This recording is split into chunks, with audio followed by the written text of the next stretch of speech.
Jordan Gurrieri. Thank you so much for being here. Mateo, thank you. I'm happy to be here.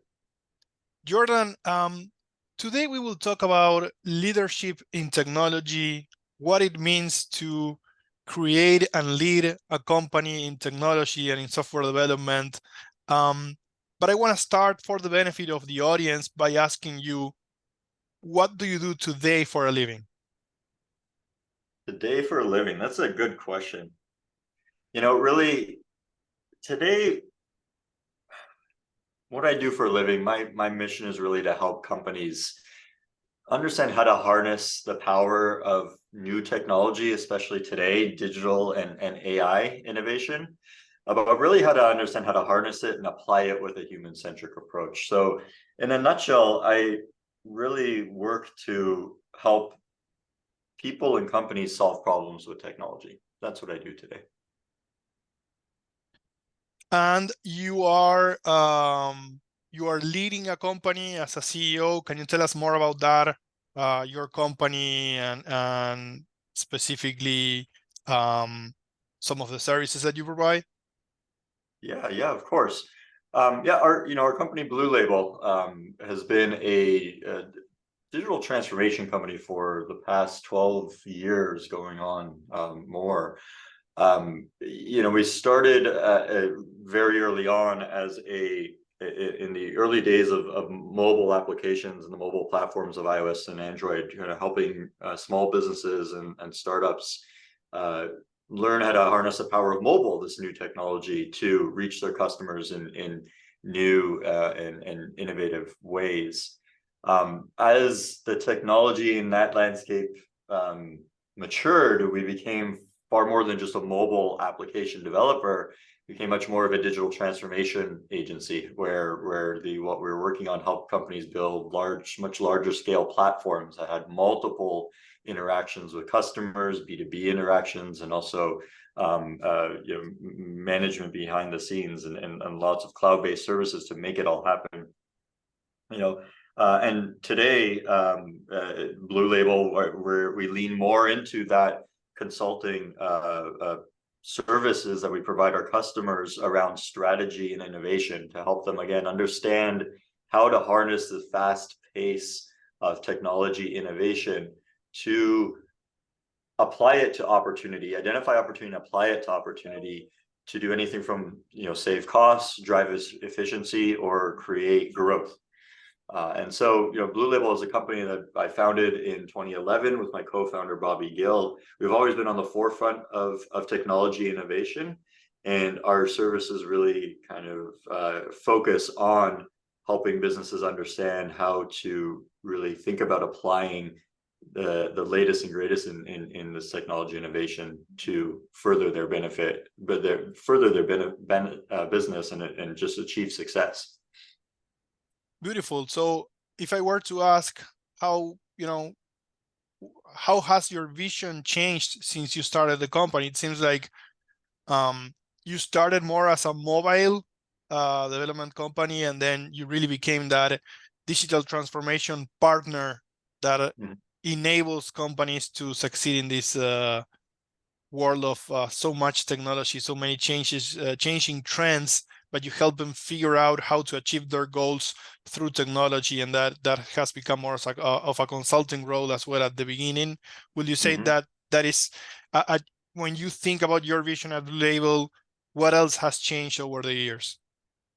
Yeah, well, I imagine after 12 years or 13, going on 13 now, a lot has changed. I think as you mentioned that when you started this conversation about, it's really about kind of leadership in technology and a technology company, and the leadership journey is very much a growth journey, just as the business journey is, and the change in the growth of our business and how we've helped other businesses grow.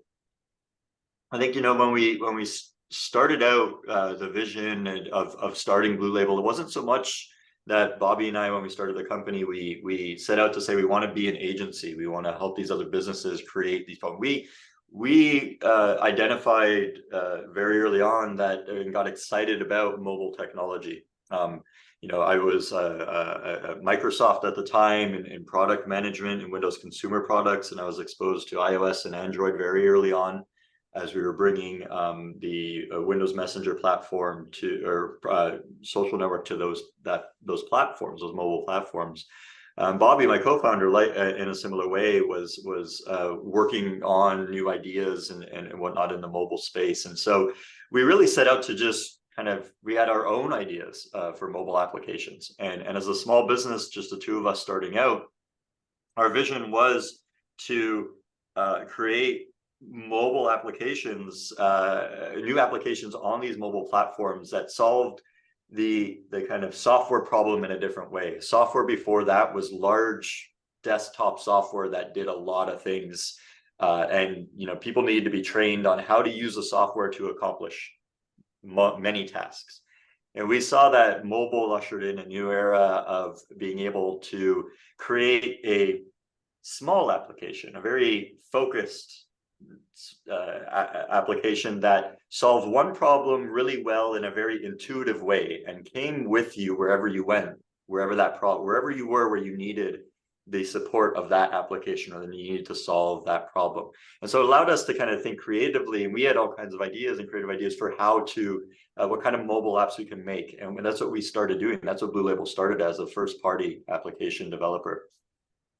And the journey from there, it was really how it snowballed and grew into an agency as we are today, is that as we were working on our own products, people in our network caught wind of what we were doing, and they had their own ideas, but they weren't technologists, they maybe not developers, designers, but they were business minded. They saw a need or a gap, a pain point in the market, and they had an idea, and they wanted help bringing it to market, and they asked us for help. And so that's when we found ourselves starting to recognize that our interest and our passion was in just applying this technology to any interesting problem that comes up, where we recognize that there is a valid opportunity there. There's a way that this technology can be applied to solve for that opportunity. And so we started to take on more work by helping people in our network with the business and startup ideas that they had. That's what kind of started the BlueLabel as the agency era. And very early on, I just like to describe the history of BlueLabel in like seasons. And then season one was the years between 2011 and 2016, where we were helping mainly early stage startups and small businesses build mobile apps to reach their audience. The company was very different at the time. We had just very few full-time employees. We worked with a lot of freelancers and independent contractors. We kind of the market for innovative design and mobile development was still very small, right? It was growing, and so we were finding talent all over the place. And we actually started our company as a remote company in 2011. My co-founder Bobby was in New York. I was in Seattle. We didn't decide to move and start an office. We said, we're going to do this here. This was before we had Zoom and Slack. We would use Skype for our video calls and our conference calls with customers. It was interesting times. The ecosystem, like I said, was very nascent then. We had to build a lot from scratch. And so what we found as kind of the company is very technology led. We had to build a lot from scratch because the ecosystem around mobile was still very nascent. I remember having to program simple social logins like Facebook and whatnot before the SDKs were made available for us to just drop it in and move on to the next part of the mobile experience. The season two, as I describe it, is like the next 5 years from 2017 to 2022. That's the season when we recognized that BlueLabel was maturing into more than just app developers. We were a digital product agency. Our customer base started to grow to serve more well-capitalized startups and mid-market businesses. We started to work a little bit with a few enterprise clients as well. The projects themselves were much larger and more complex. We went from just one, mobile application that may not even be cloud enabled. It may just function entirely on the phone, to having multiple native and hybrid apps, web applications, back-end administrative portals that support them, and many web services or third-party integrations, and even hardware integrations that would allow this overall platform that we were building for our customer to operate. The ecosystem itself and the technology was maturing a lot. There were a lot more third-party SDKs and APIs available, services that we could architect together to deliver much more robust platforms, as opposed to building from scratch. It allowed us to build bigger and more scalable things because we weren't needing to build foundational things from scratch anymore. And that helped us, grow, launch brand new businesses that we supported, like Hire and Rocket, two companies, startup companies that are doing quite well now, and help also digitally transform other enterprise companies that we started to work with. As a leadership in the journey through that phase as well, there was a lot of growth to the team and what the company represented. We moved,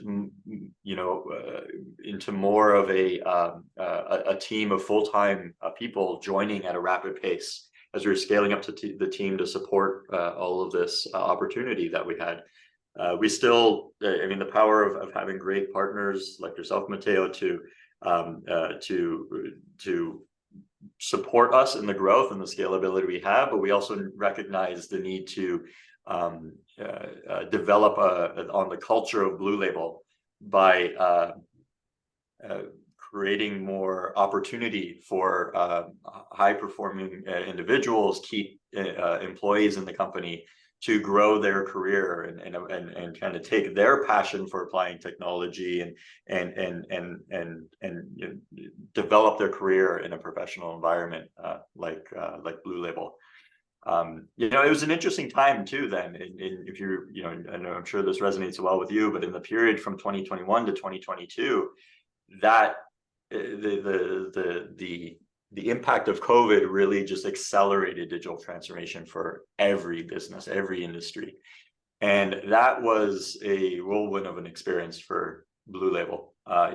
For us, it was a double-edged sword of all the opportunity that created for us to take those years of growth and domain and knowledge and start to apply to more and more businesses and problems. But then we were also faced with just a very competitive market, of hiring talent, technology talent during this time. And I think people take for granted the quality and the caliber of technologists and software developers and design thinkers that are needed to truly apply that.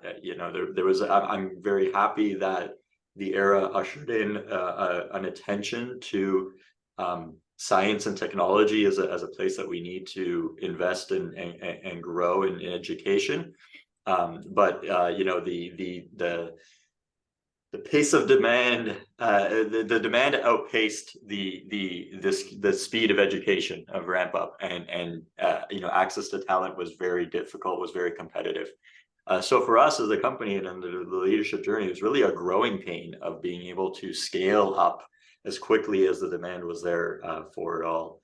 And as we know, towards the end of 2022 and into 2023, things started to change. So I describe where we are now as season 3, is BlueLabel evolving yet again. And what we're faced with now in season 3 is kind of where we were when we started BlueLabel in 2011.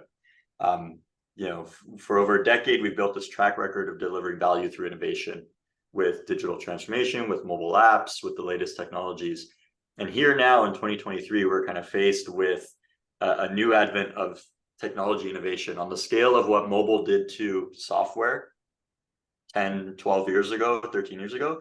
AI is doing to software and digital transformation again on that scale. This is transformational technology. It's another tool in our toolkit, but it's transformational to the platforms. It's not just an incremental change. And so what I describe season 3 as is BlueLabel really evolving to be now more of a digital and AI innovation consultancy. Because what we recognize is that AI is likely to create one of the biggest innovation waves seen to date. on the scale of web in the early 2000s, mobile in 2010, but bigger than that, because it's going to happen faster.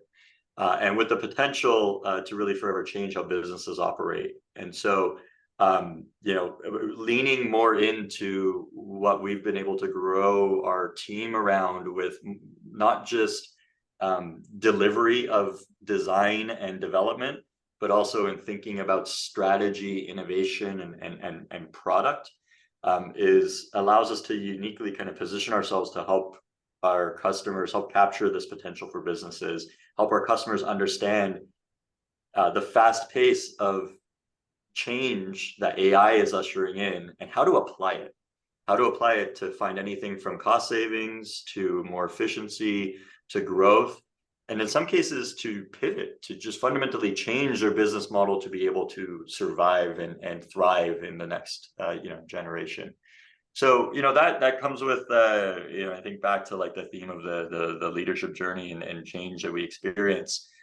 As a company, what I recognize we're going through again now, as we've done through each of these seasons, is kind of like a relearning. It's an unlearning of old habits, and it's taking in feedback and learning from retaining what the learnings from those experiences in the past were, but thinking about how we reapply those with a growth mindset to upskill and be ready to provide that experience and knowledge for a new generation of where businesses are going to be faced with challenge and opportunity.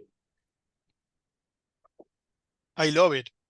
Season 3 seasons already, 2011 to 2016. Season 1, mobile technology, applying what you really wanted to see. Season 2, 2017 to 2022, becoming really a digital product agency, and then growing, scaling, right?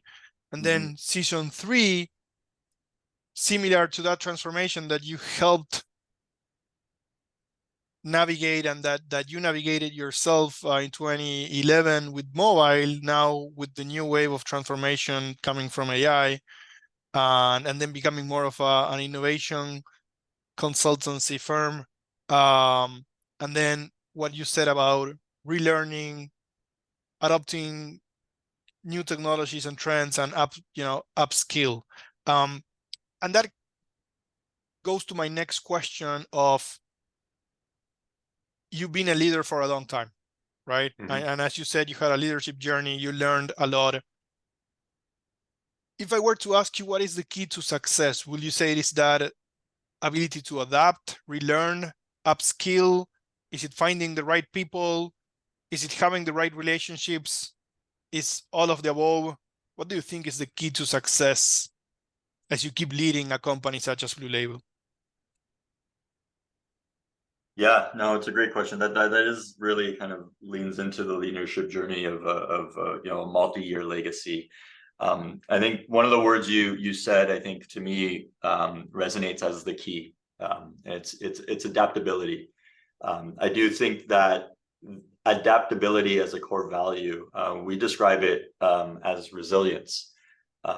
That aligned with passion, ingenuity, respect, humility as our core values are key to the legacy of that journey, because change is inevitable, and nothing is going to be constant, especially in the technology leadership. The rate of change is a guarantee. Change is a guarantee. The rate of change is always going to be exponential. We learned this in the fundamentals of computer science, right? When we all get started in this industry. And so without adaptability, that's where you lack the key to be able to succeed and thrive. With that inevitability of change, that's what we experience. That when I think of the history of the company over the last 13 years, what's not changing though is our core identity as a company. That those core values of passion, ingenuity, resilience, humility, respect, those are the same. Those are the constants in our lives and how we approach our work and why we do what we do. When we grounded ourselves back onto those over the last 12 months, that was the foundation to allow us to recognize not just the opportunity, but the need for to be adaptable. And that change is happening again on a large scale. And to put that into motion, and be ready to where we are today, to continue to grow, to thrive, to survive. So yeah, I like that you called out the word adaptability. That as I heard you say, that kind of resonated as the key, if I had to sum it up in one word. And all that then just allows the other things. The opportunity to recognize the people. The people are hugely important. That's the only way to move it forward, right? To actually move the business, the ship forward. But with recognition of what what was really the driving core values of your business and why you do what you do, helps you then identify the right people, and helps you also not just identify the right people, but what seats those people should be in. Do you have the right people in the right seats? Where might there be gaps? Where do we have people with talent potential that could fill those gaps internally, or where might we need to go and find new people to help fill gaps that we have as a business? So people is hugely important. All the things you described, the other things are hugely important, but they all stem to be able to be aware and be decisive and clear on how to move forward on each of those things. Need some grounding in kind of core values, really, and one of ours is that resiliency, which relates to the ability to adapt in an ever-changing environment that technology is. So adaptability and people that have that adaptability, how do you choose the right people when you're thinking about your team, your direct reports, and everyone that is helping you continue to build BlueLabel? You have amazing values: adaptability, resiliency, passion, ingenuity, respect, humility. Are those easy to identify through the interview process? What have you learned over the years in terms of how to find that type of people? Mm-hmm. Yeah, it's we've definitely learned over the years of how to find those people. I think when as I described in 2021 and 2022, when we were trying to keep up with the pace of demand and hiring quickly, I think is when we really learned what we were not spending the time looking for. Right, there was a lot of demand for people, for talent in the industry. And so filling a seat became more important than making sure we had the right person in the right seat. That was a learning experience for the company. And so coming out of that, I think what we learned, and to answer the question of like, how do we identify that? How do we find the right people?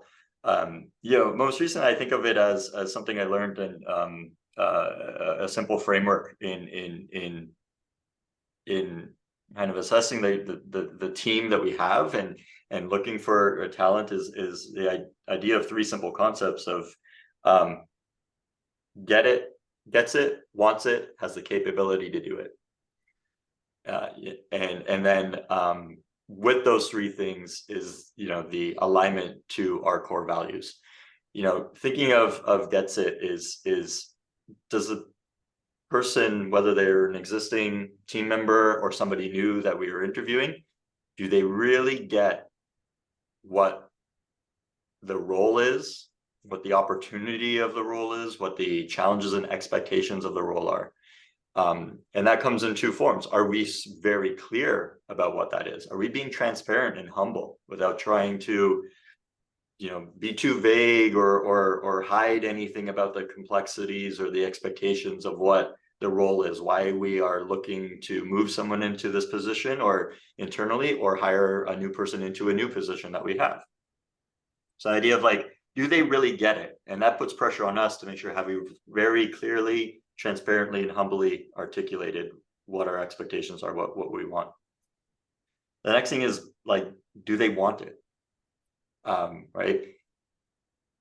If we're very clear, very transparent, and it's very clear what the expectations of the role are, very quickly we'll be able to understand and get an honest answer, authenticity from a person. Do they want that opportunity? Do they want that challenge? Are they, if they get it, they're aware of what the expectations are, and especially the challenges of achieving those expectations. If they still want it, then we can move to the next step. The next step then is capability, right? Fundamentally, do they just have the capability? Do they demonstrate the capability to achieve success in the role, in the seat, in the the opportunity that we're putting forward? One, if they get it, great. If they want the opportunity, even if they know all the challenges that it comes with, that's great. And lastly, then, do they demonstrate the capability to be successful? And capability doesn't mean I've done this 100 times before. It's demonstrating the potential, the understanding of like that goes along with like resilience, and ingenuity, the values of the behavior, the experiences from the past to demonstrate that they will figure it out. Figure out how to fill the gap that we were trying to fill in it with an opportunity. So those three things, that three-step kind of framework as an approach, helps us to then align with those core values. Do they have the passion, right? It takes passion to understand a very challenging opportunity and say, I still want to go after it, right? It takes ingenuity and resiliency to have the capability of saying, I'm going to be successful. I get what the role is. I know that there's a challenge and those high expectations of me, but I, as an individual, I'm demonstrating to the company, hire me or put me in that seat. I will be successful. I will help make the company successful in this. And then simply just humility and respect are kind of permission to play values. It's like, will they fit into how we represent ourselves to our customers? That's important to recognize as well, to ourselves and to our customers, a promise we have. Our approach to innovation, digital transformation with companies, especially with AI, is a very human first approach, human-led AI, not AIs replacing humans, but humans being superpowered with the support of AI. So humility and respect is very much just a permission to play value that allows us to make sure that how we see the power of technology further advancing human capability is important to also kind of identify and see alignment in for the people that come to join BlueLabel or that are here already. Do you think you were saying something about and I agree with you, 2021, 2022, it was a lot about filling the seats quickly, enough so that you could build what you were trying to build, because everyone was trying to build like crazy, right? And sometimes that I can at least acknowledge that on my side, it pushed me to take the wrong decisions a few times, right? Do you think that there's a humbling, that there was a cycle of humbling in the tech world happening because that kind of stopped being the case? And it's kind of I'm leading with the question and the answer, right? But what I've seen, and I want to know if you've seen it as well, is everyone wanted everything. In 2021, every developer just wanted everything, the best company, the best salary, and they had very little resilience for whatever they didn't like. That seems to be changing now, right? There was like a moment of change in the tech industry and acknowledgement of change is happening. Do you see that as well? I do, absolutely, and I think it is very humbling, and I'm glad for some that it's that we kind of need those experiences to learn and grow. So it's important that we recognize that those expectations sometimes are necessary to learn and grow and kind of bring us back down to earth, kind of ground us again. And that's what I think is happening now in the industry. But I'll give you an example of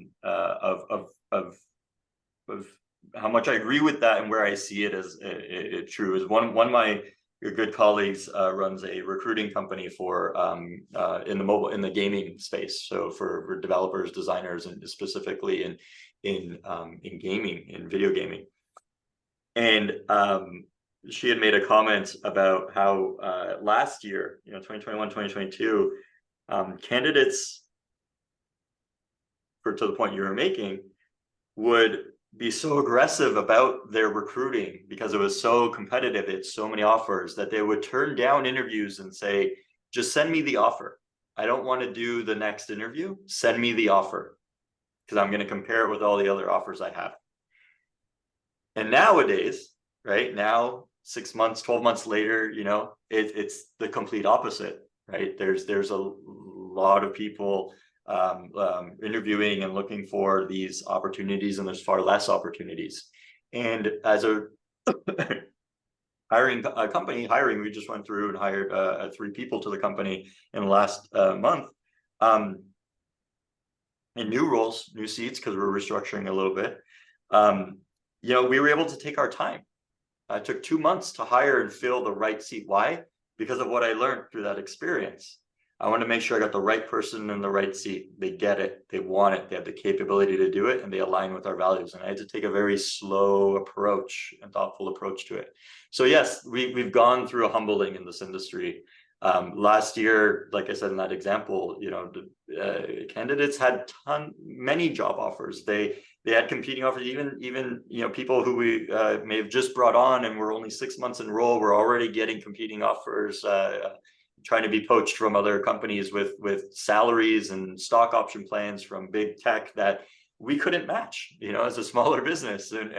And yeah, it created a lot of friction and struggle, but we are going through a humbling as an industry, because we recognize that the pace at which that was ramping up was unsustainable. And unfortunately, we see it now in starting in late 2022 and still continuing with the sheer number and scale of layoffs in technology that are happening. And I think another thing too, it's again that double-edged sword of the recognition of that we need more quality education in science and technology and STEM like disciplines. The birth of boot camps was a great thing because it drew attention to the need for more applied technology learning in education. However, the growth of boot camps and the rate at which they were putting out individuals, people with kind of just the start of the education in computer science and some deep tech, kind of bolstered the kind of the lack of humbling or the extra kind of expectations that these individuals had coming out of their brief educational pivot into technology, with the expectations of being able to apply that in the workplace. I remember having many conversations with customers about the rate of developers, the pace that developers can work and provide work. And I had to remind them that a very good developer, or any developer, is their time isn't calculated based on fingers on the keyboard, how much code they put out, right? 80% of the problem of a solid software engineer is about the problem solving first. And if they're a strong developer, it's going to be 20% writing code, 80% problem solving. Yeah. The problem, just how to solve the problem with the technology, is the difficult thing. And a 1-year boot camp doesn't teach you that. A degree in computer science, it does teach you the foundations and the fundamentals of that. And so we can't measure how much code output and performance based on how much code is written. We have to base it on what's solved. How much is solved by the code that is written. And 80% of a good developer's time is spent solving the problem first, and then applying it in the code. is the Amen last to one. that. Amen to that. I've seen requests to just track the hours coding, but demands of not tracking the hours spent thinking about the solution. And what you Right. just said, you know, it's spot on my reaction kind of, but that's the most important part, right? Thinking about the Right. problem and thinking about how to solve it, or Yeah. investigating what needs to be investigated. How did the technology world look like when you started in technology, or when you decided you wanted to go into technology? Hmm. How did the technology world look? Yeah. I think when well, I mean, depends when you think about when I started to get into technology. I started to get into technology when I was a kid. So, I could date myself here, but we're talking early 90s here, right? Right. Very early days of personal computing and whatnot. And, what did technology look like then? It wasn't too different than what it looked like in the early 2000s, or even as we started to make the transition to mobile. It was very technical.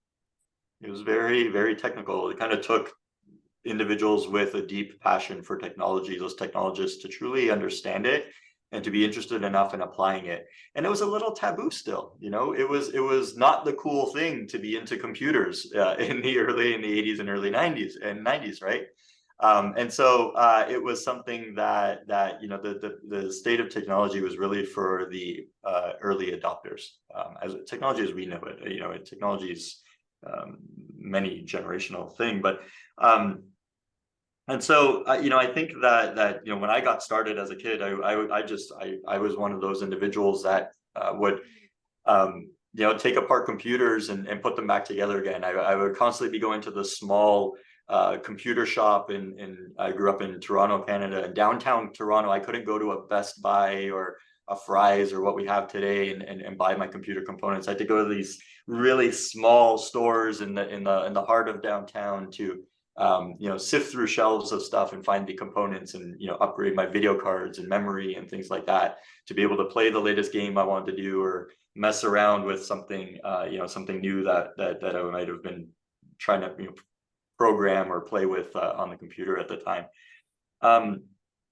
I think that's analogous to, if I take that kind of childhood journey and fast forward it to what did technology look like when we started the company, in 2011. It's kind of that analogy I described to is like what mobile was doing to technology.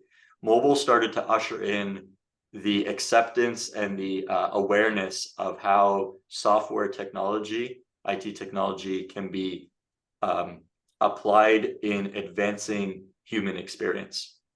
Up until then, software was still big and cumbersome, and took a deep technologist to build it, and most of it was designed by developers.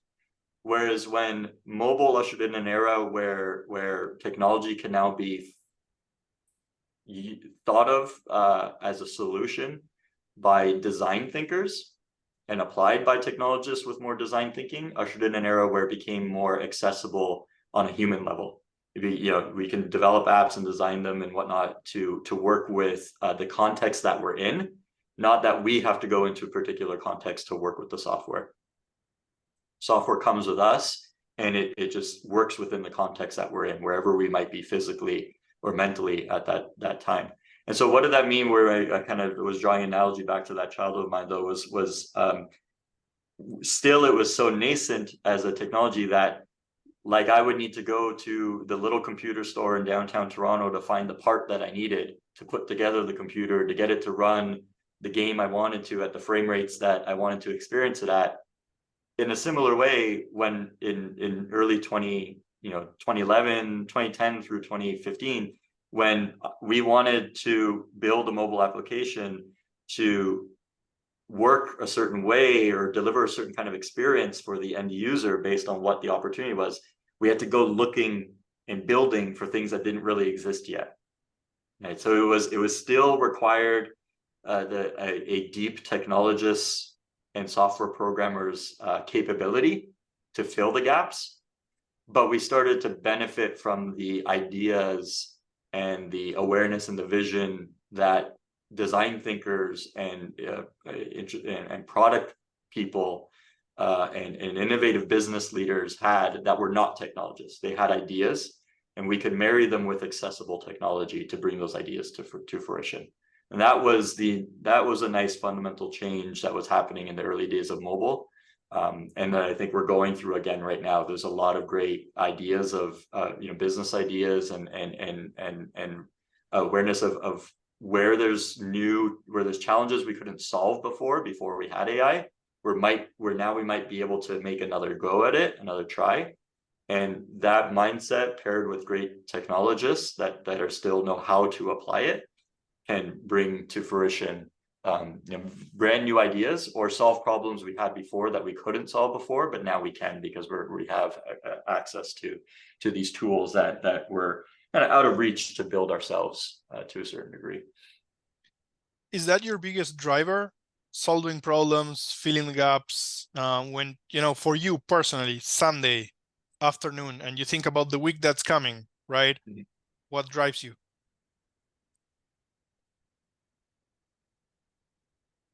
It is, yeah. It's solving, it's not just solving the problem, it's helping a person or a business achieve a goal, achieve success, whether that be growth, from the professional perspective, learning something new and applying it, or a business saying, understanding that I have this pain point, I have this opportunity, and we're going to go to work that week to try to apply technology to solving it. It's not just going at it to have a solution. It's about seeing success and a goal met because of that solution. Right. And so that an individual in our company, or maybe a business leader achieving a goal they set out for themselves, feeling like, hey, okay, we've made a milestone. This is now available. It's ready. We can put it to market, or we've proven in market that it's working. I think that's the driving factors. Does somebody walk away at the end of that week feeling like we've just reached another incremental milestone that we set for ourselves, and we're happy, we're passionate, happy about that. Do you do any coding nowadays? Do I do any coding nowadays? Not as much as I would like to. It's funny. I go through these phases where, and there are multiple years in between where I need to scratch that itch. It's been a while. I had actually gotten back into it. There were different phases when I got back into coding. Many years ago, yeah, I'm a gamer at heart too. One of my passions is gaming. My other passion is driving, and my other passion is gaming. And so I've always wanted to make a game. And so many years ago, we weren't a game development studio, but I said, I want to learn Unity and I want to make a game. And so that was a period where I went back into coding again. And I just made something for ourselves. And it was a great experience because then it brought us awareness of how we can apply Unity as a platform for building not just games, but other experiences that could be used in the business world as well. The next phase of when I got into coding was blockchain. I've always been really interested in blockchain technology and cryptocurrency. And so in 2020, 2021, I started to get back into programming a little bit on the Ethereum platform. So just out of, again, interest and trying to scratch that itch. Most recently, it's funny because coding is changing as well. We have a business that's been doing a lot more R&D in AI, and myself as well included. But this goes hand in hand with the pace and the rate of technology changing. Is it takes a little bit less coding now to develop solutions with AI, right? To try new things, have an idea. It's more about integrating. It's more about like putting together the right AI tools and capabilities, stringing them together in a workflow to achieve an outcome. And in a sense, as you know, that is still coding, right?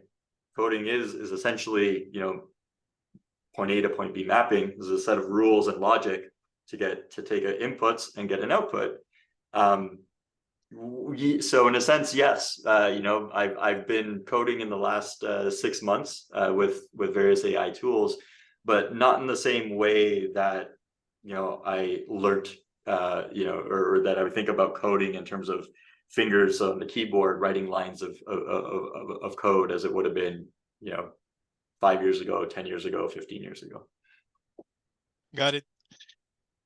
Do you ever feel lonely as a CEO? Yes. Yeah. You know, it's as a CEO,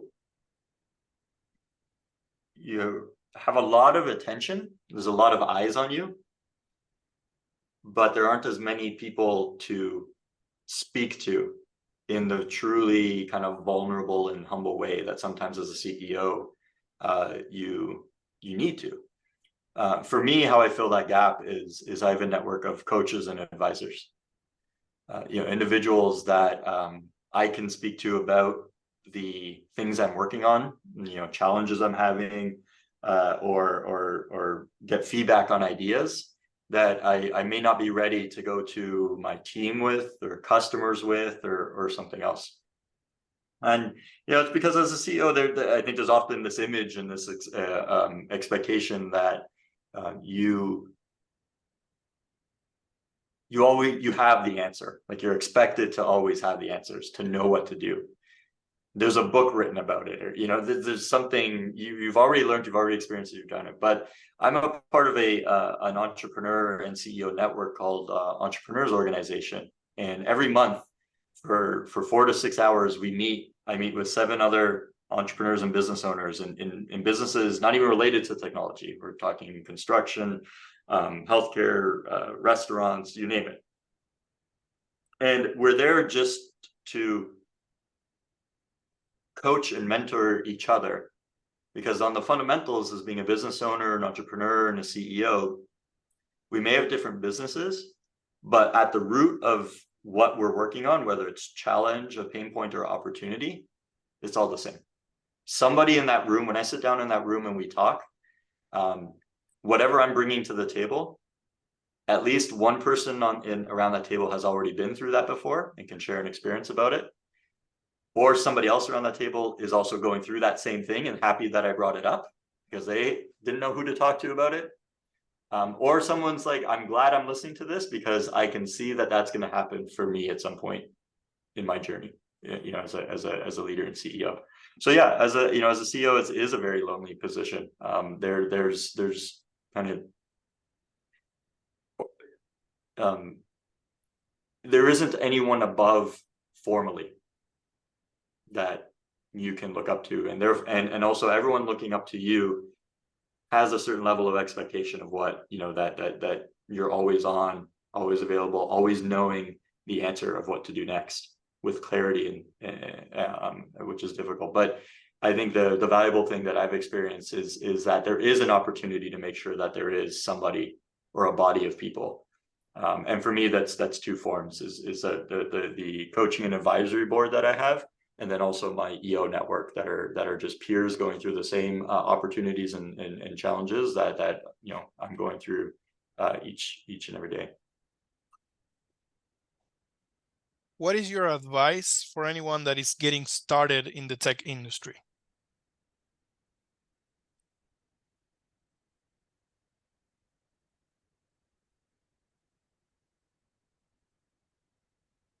Advice. There's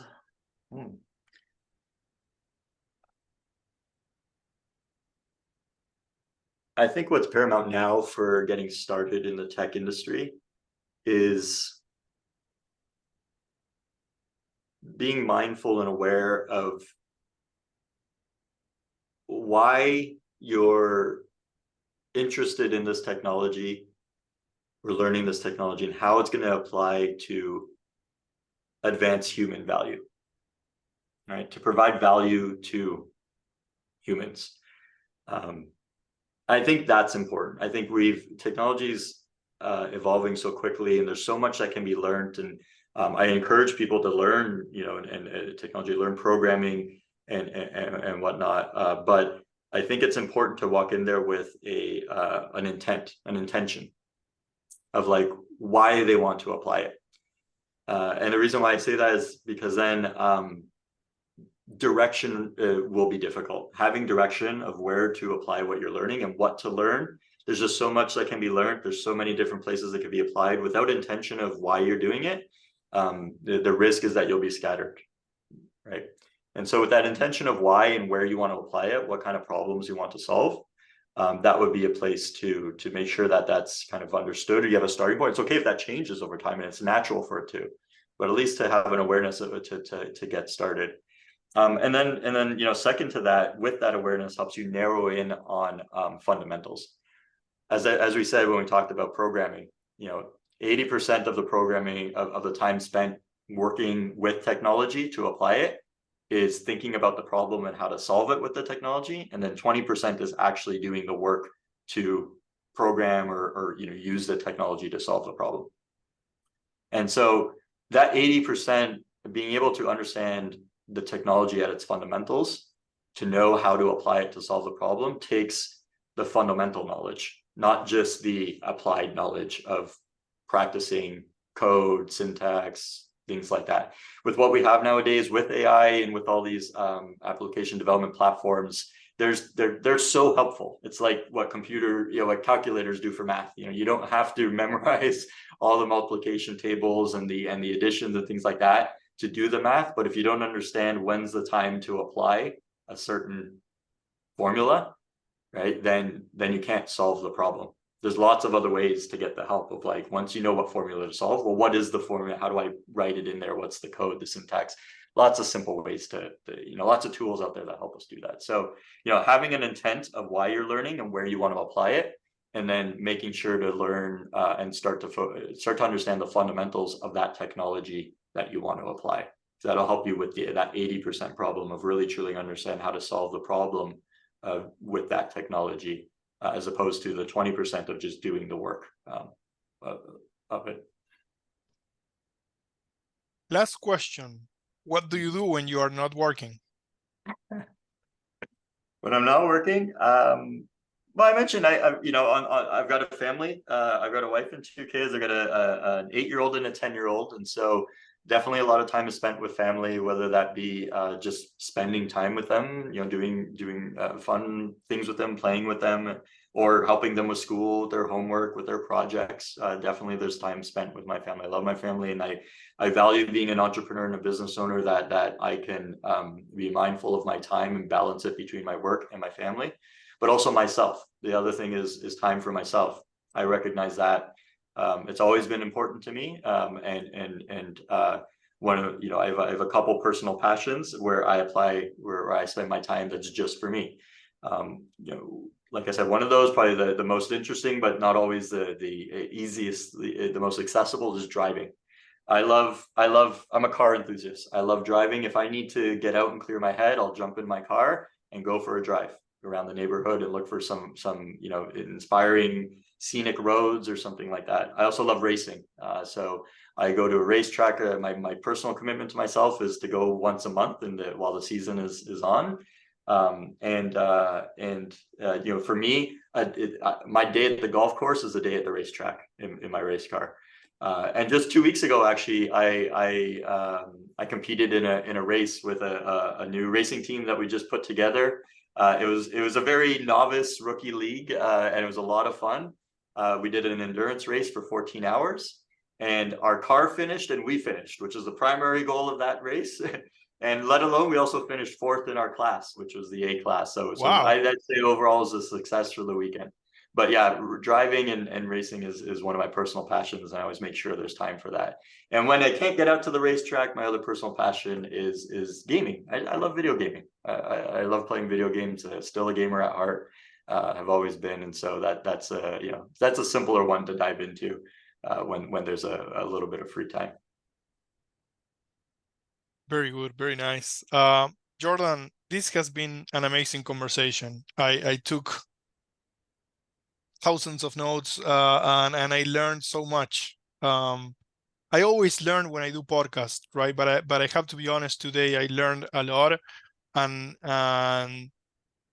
I have been a CEO for 2 months only right now, but when I hear you on many of the questions I ask, you say many things that are resonate a lot with the brief experience that I have, and give me ideas and give me a North Star on how to think like a CEO. So I appreciate it both as a professional and at a personal level. This has been an amazing conversation. Thank you, Mateo, and I appreciate that. I appreciate you for that feedback and for this opportunity. It's great to talk about it, and I appreciate that you that it was meaningful for you and that you've taken something away from it. It was meaningful for me too. It helped me. It's important to get asked these questions because it helps us kind of take time to reflect on that experiences, right? The experiences we had that have gotten us to this point. So I appreciate the time to talk and reflect, and I'm always available for you, and anyone that wants to dive a little bit deeper or talk a little bit more about this, this leadership journey in technology.